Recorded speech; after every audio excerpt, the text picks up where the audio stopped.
Welcome to the 2024 Nebula Award finalists announcements.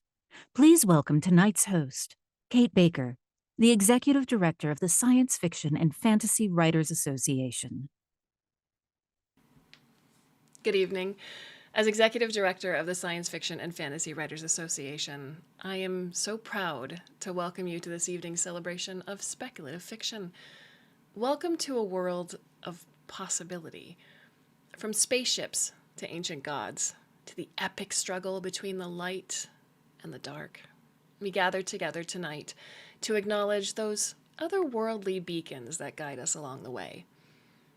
But before we begin, the 2024 Nebula Conference and Award Ceremony will take place in Pasadena, in Los Angeles County, California. We honor, celebrate, support, and recognize the original inhabitants of Pasadena as we share the Los Angeles County Land Acknowledgement. The County of Los Angeles recognizes that we occupy land originally and still inhabited and cared for by the Tongva, Tataviam, Serrano, Kizh, and Chumash peoples. We honor and pay respect to their elders and descendants, past, present, and emerging, as they continue their stewardship of these lands and waters. We acknowledge that settler colonization resulted in land seizures, disease, subjugation, slavery, relocation, broken promises, genocide, and multi-generational trauma. This acknowledgement demonstrates our responsibility and commitment to truth, healing, and reconciliation, and to elevating the stories, culture, and community of the original inhabitants of Los Angeles County. We are grateful to have the opportunity to live and work on these ancestral lands. We are dedicated to growing and sustaining relationships with Native peoples and local tribal governments, including, and in no particular order, the Fernandino Tataviam Band of Mission Indians, the Gabrielino Tongva Indians of California Tribal Council, the Gabrieleno Tongva San Gabriel Band of Mission Indians, the Gabrieleno Band of Mission Indians, Kizh Nation, the San Manuel Band of Mission Indians, the San Fernando Band of Mission Indians. To learn more about the First Peoples of Los Angeles County, please visit the Los Angeles City County Native American Indian Commission website at lanaic.lacounty.gov. Now we hope that you'll take a moment to consider what you can do to acknowledge the realities of Native peoples where you live.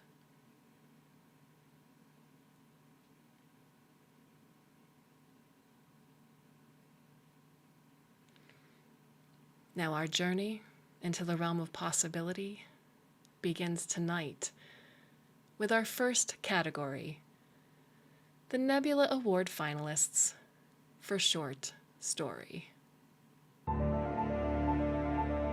Once Upon a Time at the Oakmont by P.A.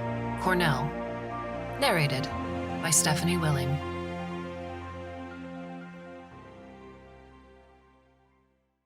On the island of Manhattan, there's a building out of time. I can't tell you where it is, exactly. It has an address, of course, as all buildings do, but that wouldn't mean anything to you. What I can tell you is that the building is called the Oakmont. "What do you see when you look out there, Sarah?" Roger asks. I stand next to one of the windows in his apartment and take in the view. The sun's out, and there isn't a cloud in the sky. It's a perfect summer day. The streets filled with a steady stream of cars and people. There's a busker on the corner. Do they have buskers in your time? He's drumming on a plastic bucket with his hands and feet. "He any good?" He's too far to hear, but he must be. People are giving him money. Paper money. Roger raises his eyebrows. In his time, paper money isn't something people part with easily. Tanty Merle and the Farmhand, 4200, by R.S.A. Garcia. Narrated by Aisha Manriki. So here now, this is how it happened. Was years after Malcolm passed through and wash away a lot of we little island coasts and mash up so much of Florida and Texas and them places. And people say they ain't waiting for no next storm like that one. And they pack up the things and went England and Canada and all over. I don't know. And my children was living in Germany and Kenya, and my youngest was down in Australia, way hotter than here. So I didn't see no point in going from where I lived my whole life. My Lincoln bury here, and we house good and strong. My oldest, Suzanne, she send money for me regular, and Lincoln like new thing, just like me. So he fixed up the house and fixed up the house until even that monster storm only cost me some windows and a little mason work on my concrete roof from what they call impact debris. Window Boy by Thomas Ha. Narrated by Vikas Adam. The 10th time Jakey broke the rules, he put a sandwich in the mailbox where the window boy could get it. Mom had taken her sleep-quick pills and gone to bed after dinner on account of her headaches, and Dad was dozing in front of the TV, chin on his chest and a half-empty glass clutched in his hand. It got still enough that the only sounds were Dad's shows and the hum of the house filters, so Jakey slipped into the kitchen and put together a ham and cheddar on a plate, then placed it in the parcel chamber near the front door. He sat by the parlor window for a good long while after, curled up at the bench cushions, and his eyelids drooped now and again until he began to see the shadows move. The window boy showed up, just like all the other times. Out from behind the telephone pole across the street, and then through the moonlit front yard. The Sound of Children Screaming by Rachel K. Jones. Narrated by Stephanie Willing. You know the one about the gun. The gun goes where it wants to. On Thursday morning, just after recess, the gun will walk through the front doors of Thurman Elementary, and it won't sign in at the front office or wear a visitor's badge. The gun does most of its damage in the first 5 minutes. The gun doesn't care about lockdown drills, and it will not wait for the SWAT team to arrive. The gun can chew through a door, a desk, a cinder block wall, and kids don't wear those bulletproof backpacks during reading time. Everyone has a right to a gun. Nothing can take that away from you. What you lack is a right to the lives of your children. The gun likes a game of hide and seek. The gun will rove the grounds until someone stops it. The gun has been here many times before. The gun is not working alone. Better Living Through Algorithms by Naomi Kritzer. Narrated by Mary Robinette Kowal.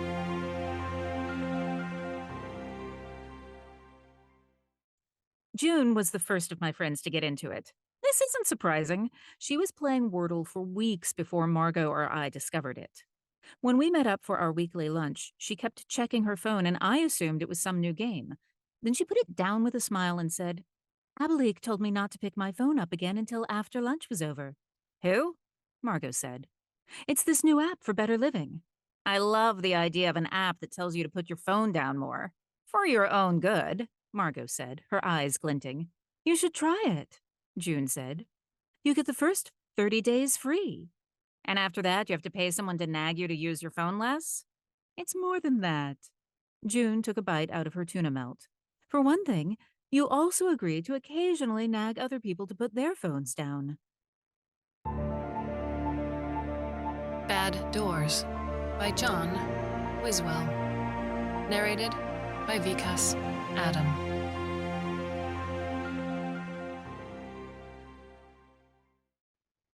The country was at just over 10,000 deaths the morning that the door appeared. On Cosmo's phone, NPR was interviewing a doctor with a nasal voice about the need for social distancing, while Cosmo himself collected empty cans from around his home office. They were everywhere. Walls of recyclable cans dominated his room. Just beside his bookshelf, out of the view from where he taught his Zoom classes, he'd constructed a veritable castle of empty Coke Zeros. If you spread your arms wide, that is roughly the distance you want to be away from others, the doctor explained. That prevents your breath and expectorate from coming into contact with others.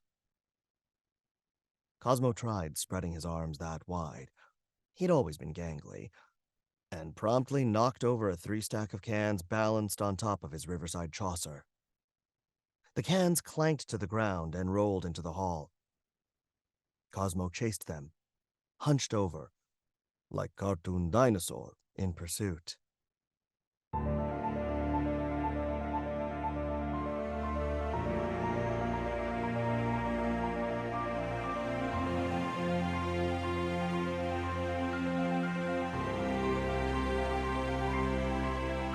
Congratulations to all of our short story finalists. Now tonight, we have the great pleasure of hearing SAG-AFTRA narrators perform the work of our finalists. Their voices bring these stories to life. So a huge thank you goes out to Vikas Adam, Mary Robinette Kowal, Aisha Manriki, Shaman McCune, Wolf Williams, Stephanie Willing, and Emily Wu Zeller. After tonight's readings, please look up these narrators and listen to their work. A world of stories awaits you. And now, the Nebula Award finalists for game writing.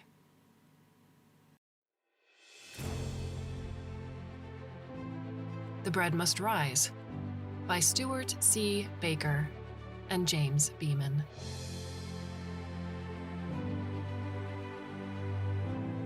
Alan Wake 2 by Seneca, Anala, Tyler Burton Smith, Sam Lake, and Clay Murphy. Nine Fox Gambit, Machineries of Empire role-playing game by Yoon Ha Lee and Mary Brennan.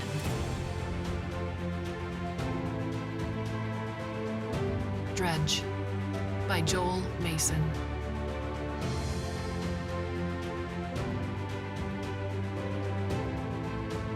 Chants of Sinar by Julian Moya and Thomas Panuel.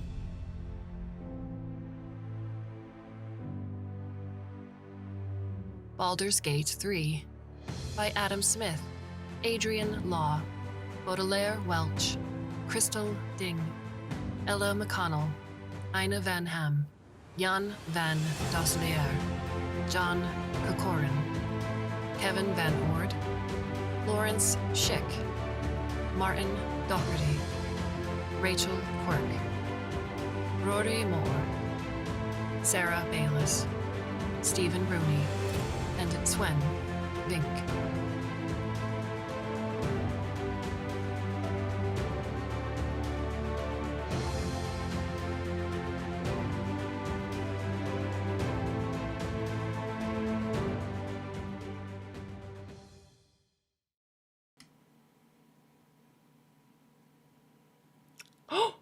Oh, sorry, was just in the middle of a game there. Like me, you've probably spent countless hours on consoles, tablets, keyboards, and tabletops with these games. So, congratulations to all of our game writing finalists. But the night has only just begun. Let's move from games to the Nebula Award for Novelette. Did it get darker in here? I'm gonna go turn on a light.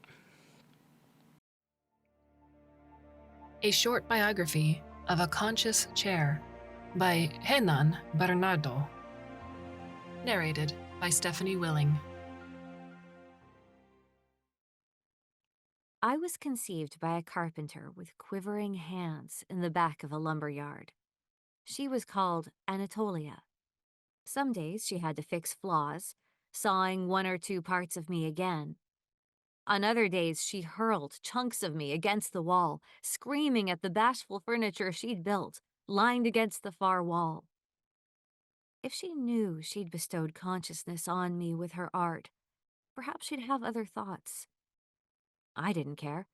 She was sturdy and careful, and didn't mind her son babbling about her being too old for this kind of work. Oak lasted for millennia. She had but a dozen wrinkles around her cheeks. Her particular way of wheezing meant nothing. She would last.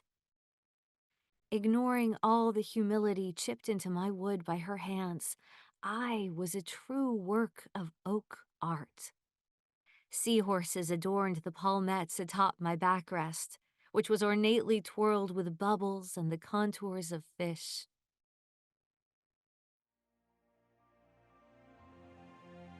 I Am I by I, Zhong. Narrated by Emily Wu Zeller.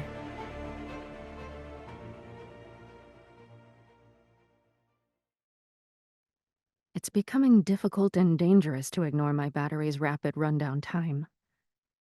At 8%, my memory functions are diminishing far too quickly. I've forgotten to change before leaving work. Again.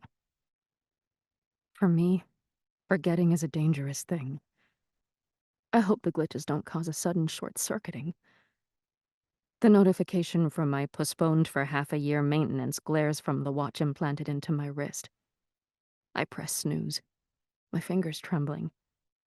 I can't afford the bi-monthly checkups, but I'll need to replace my battery soon. Replacing my brain for a system that works faster, that limits errors, and doesn't cause memory gaps becomes more appealing with each passing day. AIs don't have a fear of overworking, of needing sleep to prevent any fatigue. My hands shake at the prospect of finally getting rid of the one thing outside of my brain that hinders my productivity. To think my emotions will soon become a muted thing. I can't tell if I'm afraid or eager.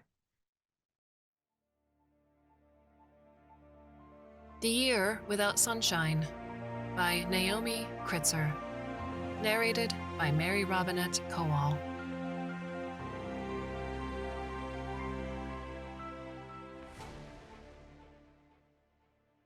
During one of the much smaller disasters that preceded the really big disaster, I met a lot of my neighbors online.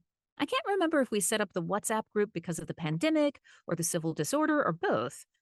My Minneapolis block had always been reasonably friendly. People would take their kids around on Halloween, and I knew the names of my next door neighbors. But everyone on the WhatsApp group got closer. When the internet and cell phones went down, my next door neighbor to the north, Tanisha, built a little booth in her yard out of plywood, with corkboard inside and a roof, and painted "What's up" on the outside, so people could leave each other messages inside. When I went in the first day to check it out, people were already posting up notes asking to swap stuff. Coffee for condoms, cat food for diapers, a bike repair for a plumbing repair. Imagine Purple-Haired Girl Shooting Down the Moon by Angela Moon. Narrated by Emily Wu Zeller.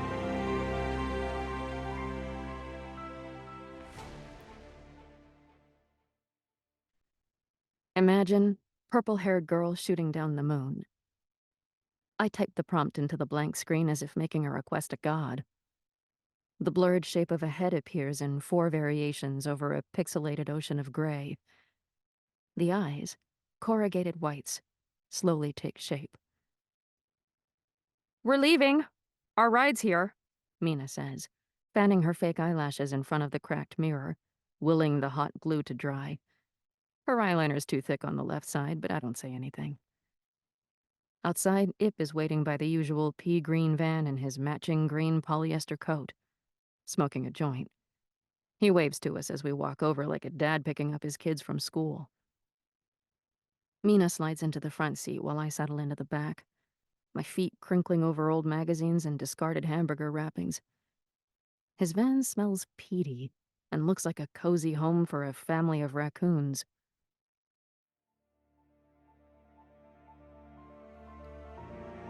Saturday Song by Wale Talabi. Narrated by Wolf Williams.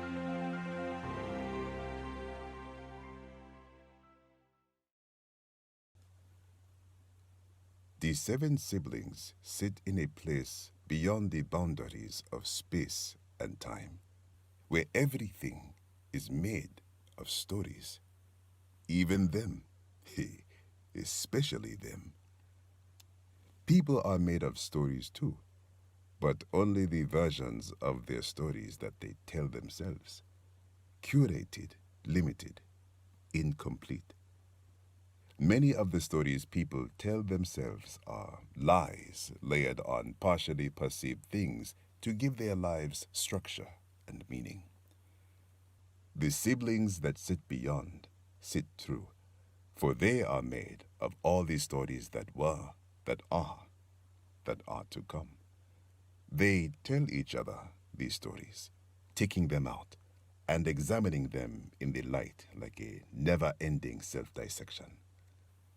They listen to the stories, and as they do, they are made whole again. They exist in narrative equilibrium, in constant flux.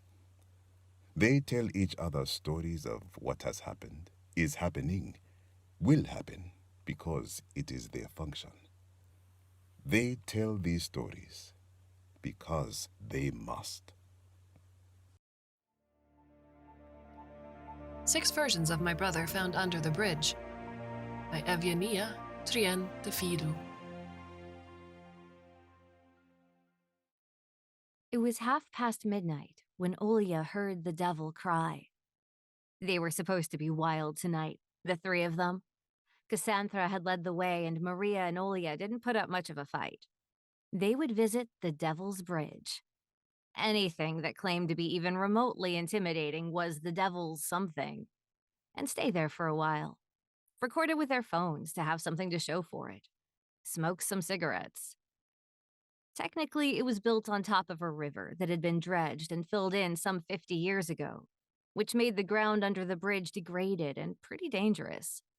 But rumor had it, and by rumor, Olia meant Maria's oldest cousin, who had been making up stories about this place since 3rd grade, that the bridge was built upon one of the gateways to hell. If you walked on the bridge at the right time, when everything was still and quiet, and if you teetered a bit too close to the edge, the devil's own hand would stretch from the bottoms of hell and drag you under the bridge. And that would be the last anybody saw of you.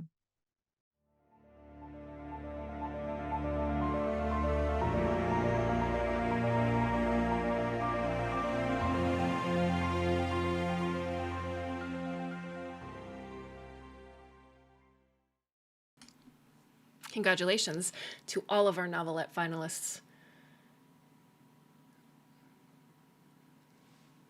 What's going on? That's weird. Anyway, let's move on to the Ray Bradbury Nebula Award for Outstanding Dramatic Presentation, shall we? Want some? Nimona by Robert L. Baird, Nick Bruno, Keith Boonin, Mark Hames, Troy Quain, Pamela Rebon, Nate Stevenson, and Lloyd Taylor. The Last of Us, Long, Long Time by Neil Druckmann and Craig Mazin.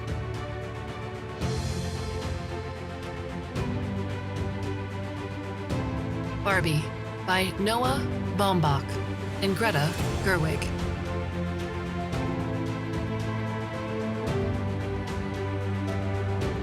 Dungeons and Dragons, Honor Among Thieves by John Francis Daly, Michael Giglio, Jonathan Goldstein, and Chris McKay. Spider-Man Across the Spider-Verse by Dave Callaham, Phil Lord, and Christopher Miller. The Boy and the Heron by Hayao Miyazaki.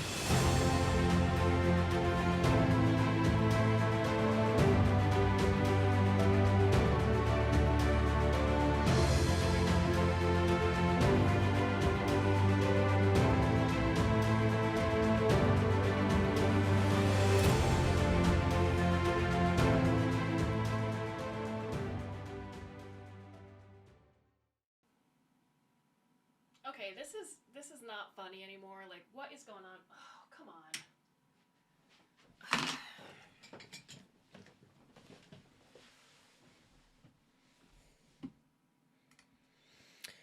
Congratulations to all of our outstanding dramatic presentation finalists. We cannot wait to roll out the red carpet for you at the Nebula Awards ceremony. And now, here are the finalists for the Nebula Award for Novella. The Crane Husband by Kelly Barnhill, narrated by Stephanie Willing. The crane came in through the front door like he owned the place. My mother walked slightly behind, her hand buried past her wrist in his feathers. He was a tall fellow, taller than a man by a little bit. I watched him duck his head down to pass through the low doorway leading into our elderly farmhouse. His stride was like that of any other crane, all dips and angles, forward and back, and yet he still seemed to carry himself with an unmistakable swagger. He surveyed our house with a leer. I frowned. I had already set the table and sliced and buttered the bread. It was stale around the edges, but so it goes. I did my best to soften it under a warm, damp paper towel for a minute or two. The canned soup bubbled on the stove. My brother, only 6 years old at the time, sat perfectly still in his chair, his eyes wide and solemn. Ling Wen by Ai Zheng, narrated by Emily Wu Zeller. When I stumble, dizzy and carsick, into the kitchen to find Mother unpacking. Her eyes dart everywhere rather than focusing on the task at hand. Bowls and plates litter the island, the dining table, and the edges of the sink. Cupboards sit open, empty.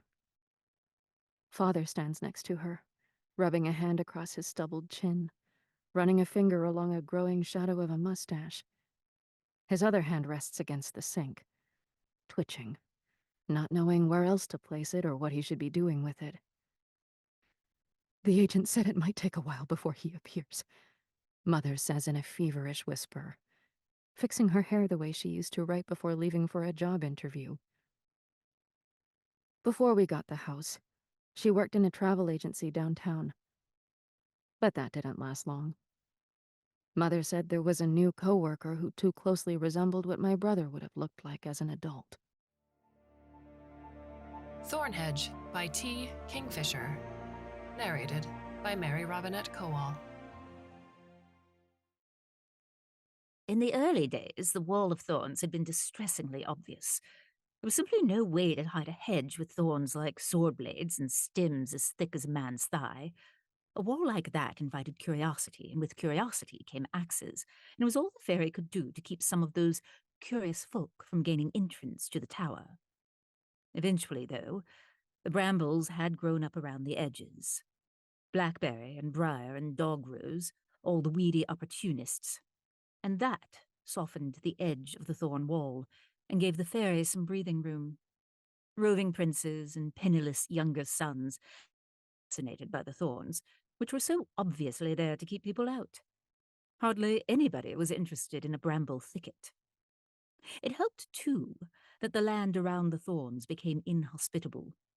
It was nothing so obvious as a desert, but wells ran dry practically as soon as they had been dug, and rain passed through the soil as if it were sand instead of loam.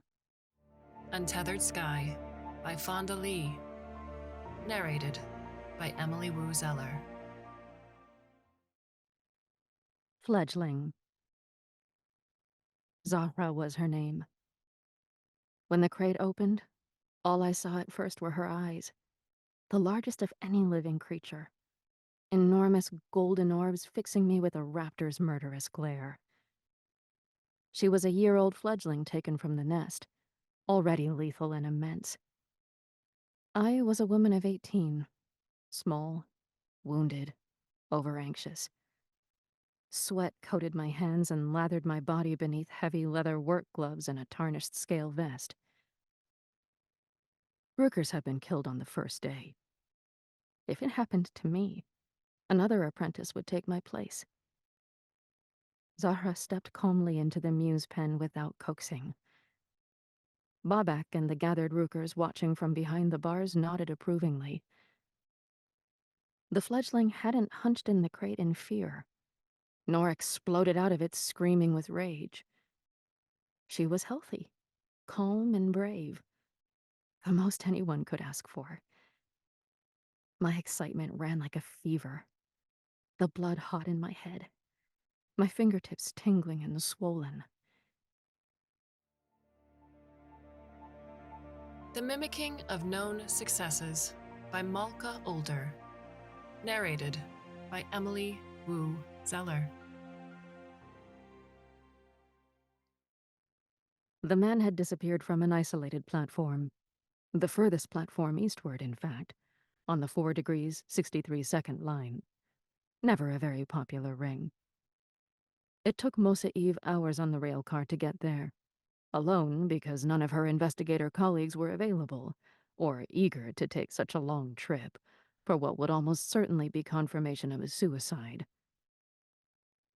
The platform appeared out of the swirling red fog, and moments later the rail car settled to a halt at what could barely be called a station. Mosa, who had not been looking forward to the long trip herself, had nonetheless passed it in a benevolent daze, looking out at the gaseous horizon that seemed abstractedly static as it moved in constant strange patterns.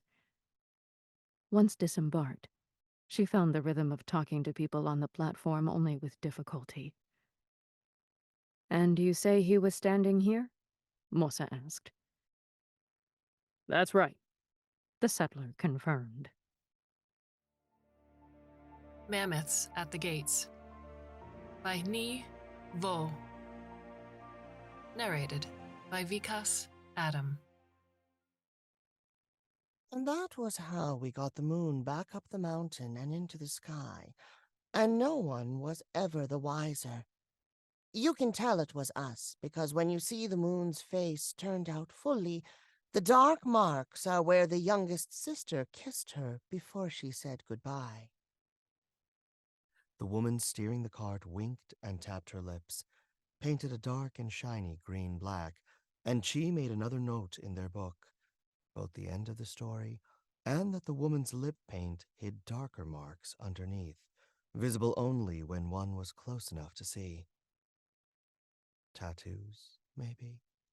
Or very fine scarification. Is there a good way to ask without being rude? She was still pondering the question when the woman nodded, pulling her team of oxen to a halt. "And here we are, cleric. This is where I turn north, and you shift for yourself."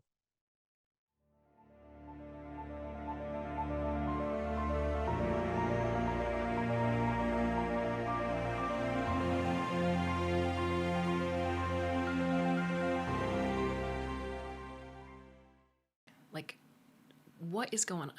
All right. You know what?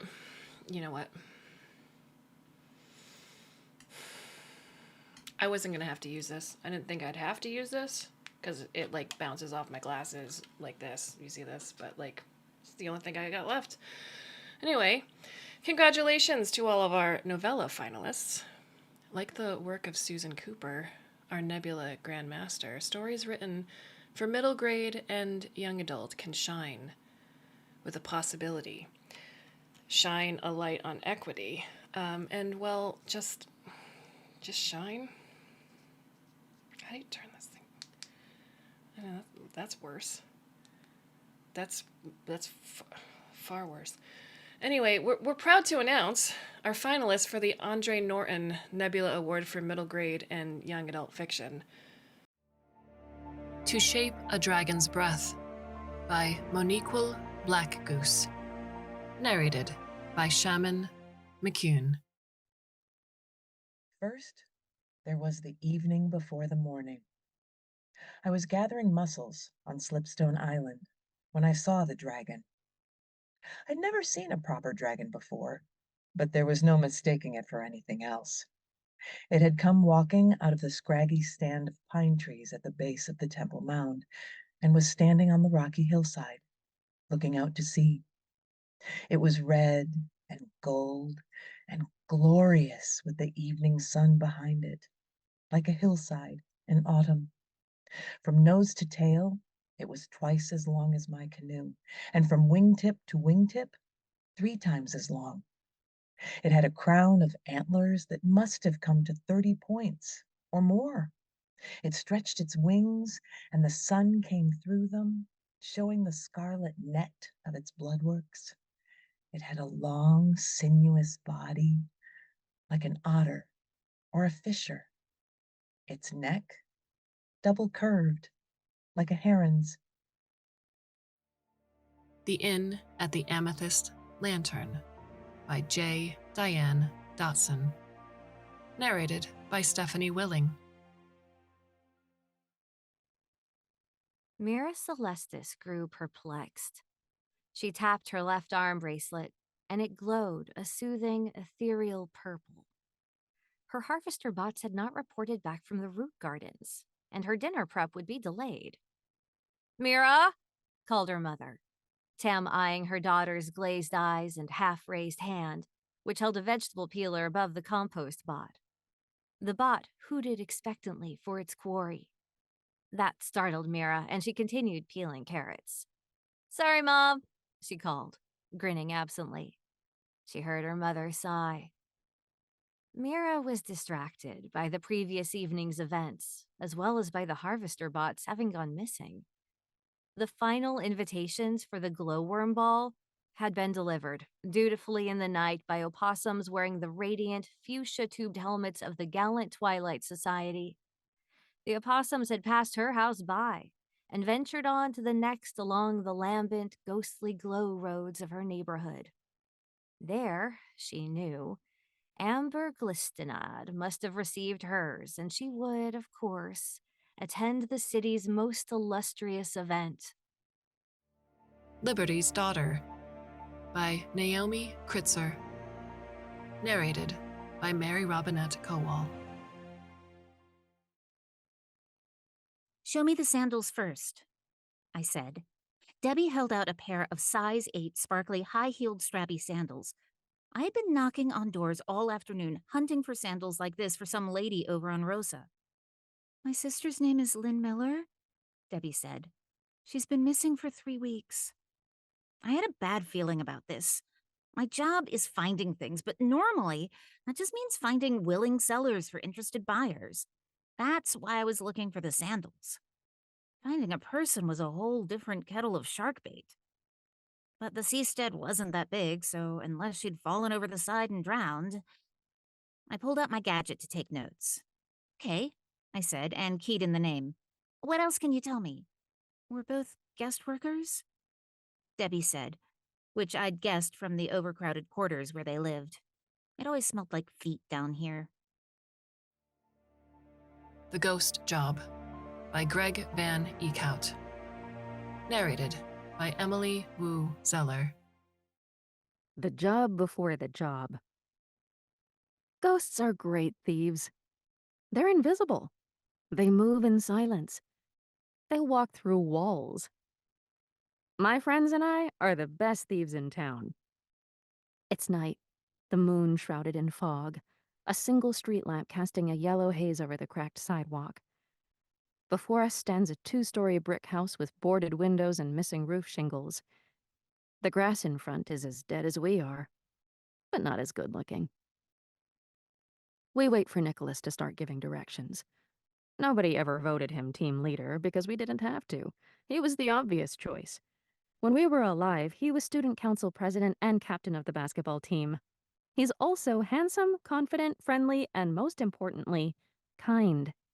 You could always count on him to welcome a new kid in class or ask the awkward loners to sit with him in the cafeteria. He's so perfect that I could hate him. Except he played bassoon in the school orchestra, and bassoon is not a cool instrument. Sorry, bassoonists.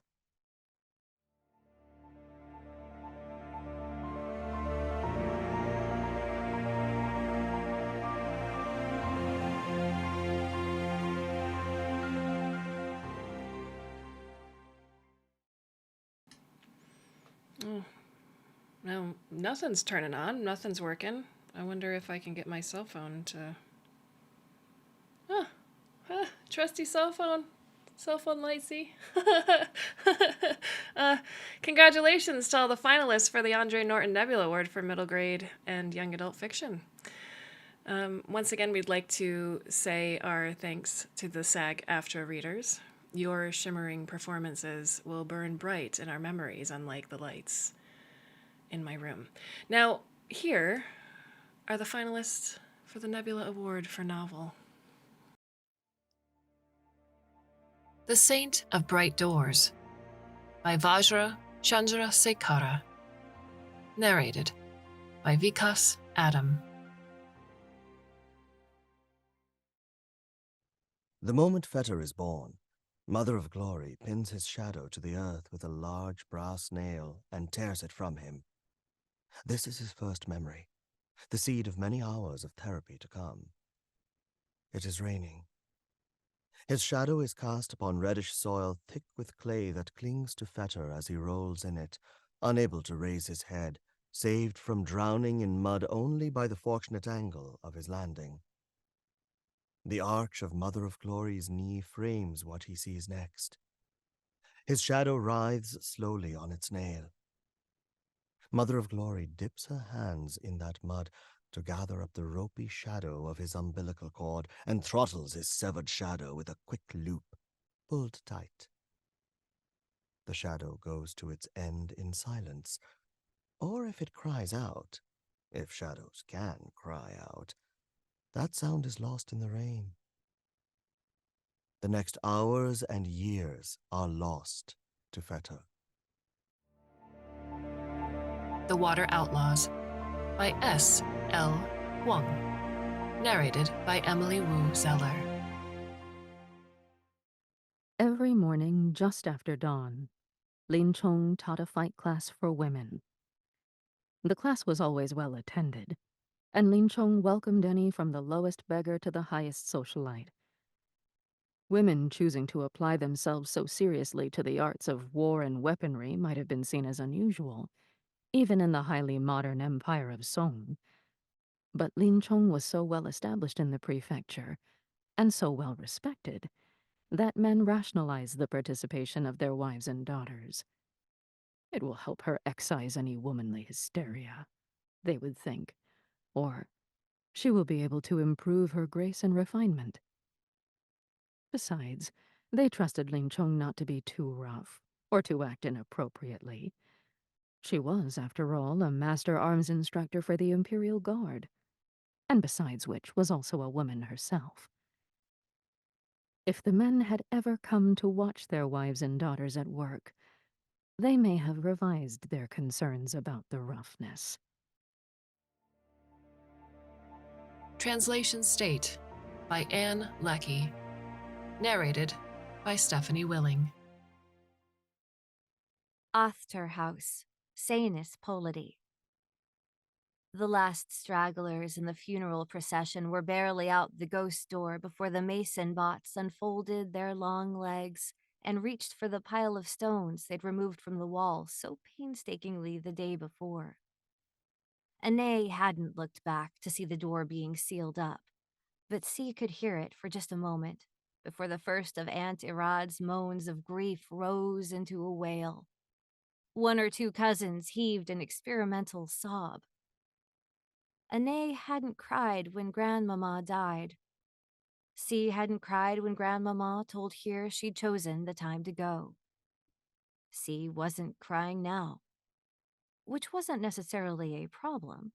Everyone knew what expressions you should have when you were following the bier to the crematory. Everyone knew what sounds a close relative made, and Anae could sob and wail if Seed wanted to. And after all, among all these aunts and uncles and nuncles and cousins, Anae was the one who'd lived with Grandmama for decades and taken care of her in her old age. The Terraformers by Annalee Newitz. Narrated by Mary Robinette Kowal. Pleistocene fetishist. When in doubt, don't kill anyone. Environmental Rescue Team Handbook. Destry could smell the smoke long before she saw its improbable source. There was some kind of person, possibly Homo sapiens, tending a fire at the edge of the boreal forest. She squinted, trying to make out details from half a click away. The person's skin was so pale she guessed it had hardly met real sunlight, which meant they were definitely not a stray worker from one of the construction camps. When the intruder crouched next to the flames, she caught a glimpse of red beard merging into a tangle of hair. In their hands, a hare was speared and cooking on an expensive alloy spit.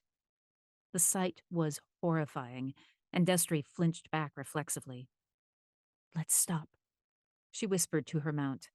A thick-barreled moose with red-brown fur and a crown of antlers spreading from his forehead like a pair of massive cupped hands. Shigidi and the Brass Head of Obalufon by Wale Talabi. Narrated by Wolf Williams. London, Spiritside, England. July 5th, 2017, 4:40 a.m. So there he was, barely conscious in the back of a black cab being driven down the Haymarket Road on the spirit side of London by a man who died 70 years ago when Ninioma finally told Shigidi that she loved him. He would have laughed if he wasn't already half past dead. The driver downshifted gears and swerved the hackney carriage so sharply and violently that the two left side tires lifted off the ground.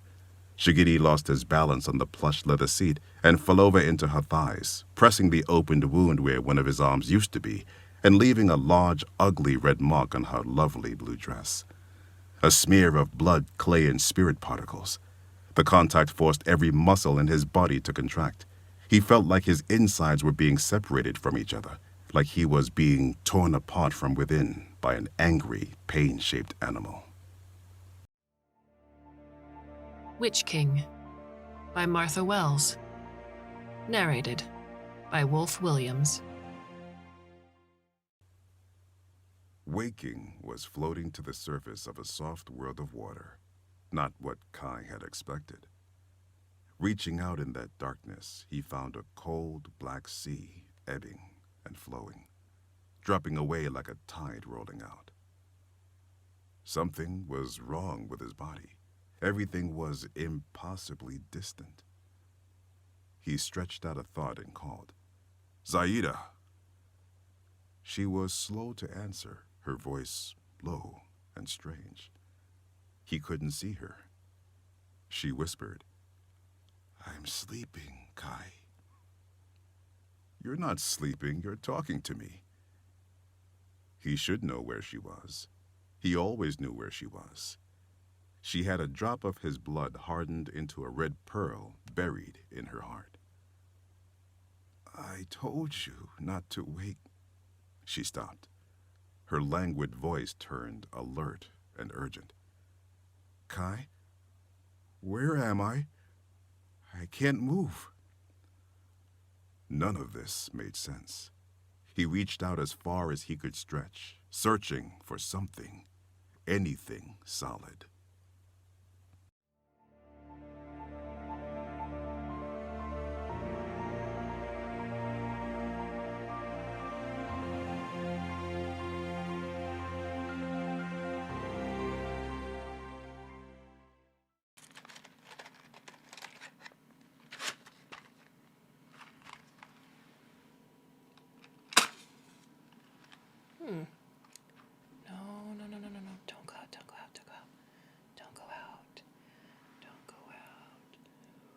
Don't go out. Oh, phew. Okay. I think I printed this out. Hopefully I got what they wanted me to say here. Congratulations to all of the finalists in the novel category. Despite everything, what a wonderful evening of words and worlds.